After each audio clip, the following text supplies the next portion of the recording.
রাজগঞ্জ গ্রামীণ হাসপাতালে উদ্বোধন হলো পুলিশ ক্যাম্পের। বৃহস্পতিবার ওই পুলিশ ক্যাম্পের উদ্বোধন করেন জেলার police super Khandbahale Umesh Ganpat. Police ক্যাম্পে সর্বক্ষণ পুলিশ মোতায়েন থাকবে, যেখানে থাকবে 2 জন করে এএসআই পদমর্যাদার পুলিশ অফিসার, কনস্টেবল এবং সিভিক ভলেন্টিয়ার। জানা গিয়েছে রাজগঞ্জ গ্রামীণ হাসপাতালে 45 শয্যার অন্তর্বিভাগ রয়েছে। চিকিৎসকের সংখ্যা 10 জন। প্রতিদিন বহির্বিভাগে প্রায় 500 রোগী আসেন।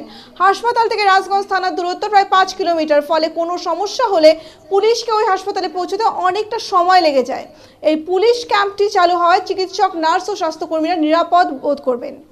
পুলিশ সুপার খান্ডবাহালে উমেশ গণপত বলেন, এই পুলিশ ক্যাম্প শুধু রাজগঞ্জ গ্রামীণ হাসপাতালে নয়, জেলার অন্যান্য গ্রামীণ হাসপাতাল, সদর হাসপাতাল, জেলা হাসপাতাল ও সুপার স্পেশালিটি হাসপাতালেও একই ক্যাম্প করা হয়েছে। আজ পুলিশ ক্যাম্প উদ্বোধনে উপস্থিত ছিলেন রাজগঞ্জ গ্রামীণ হাসপাতালের রোগী কল্যাণ সমিতির সভাপতি তথা রাজগঞ্জের বিধায়ক খগেশ্বর রায়, ব্লক স্বাস্থ্য আধিকারিক রাহুল রায়, রাজগঞ্জ থানার আইসি অনুপ মজুমদার।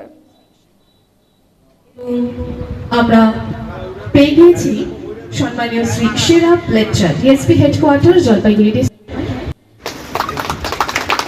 সকলের উদ্দেশ্যে বলবো করতালি দেবার জন্য। আমরা Jalpaiguri district CMOH doctor Asim Haldar মহাশয় উপস্থিত রয়েছেন।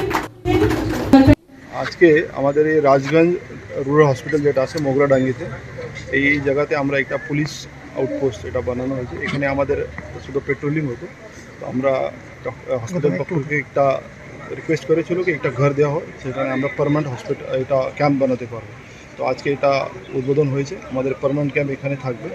তো এটা শুধু এই হসপিটালে নেই, তো আমাদের জেলাতে যতগুলো ব্লক লেভেলে যে রুরাল হসপিটাল আছে, सब डिवीजन हॉस्पिटल प्लस जिला हॉस्पिटल और सदर हॉस्पिटल प्लस हमारे एसएस हॉस्पिटल ये सब जगहते हमारे पुलिस कैम्प आसे मोट 10टा जगहते जो हमारे हॉस्पिटल आसे सब जगहते আমরা परमानेंट पुलिस कैम्प দিয়েছি।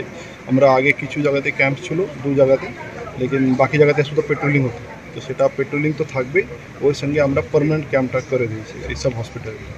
সবসময় কতজন অফিসার থাকছে? সবসময় এখানে আমাদের এক অফিসার আর ওর সঙ্গে 4 জন ফোর্স আর কিছু সিভিক, এরা কন্টিনিউয়াসলি থাকছে।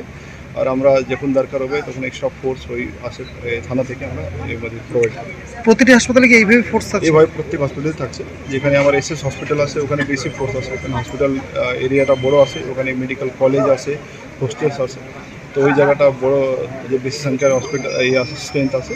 বাকি সব জায়গাতেই যে রুরাল হসপিটাল আছে ওখানে এরকমই ফোর্স থাকছে।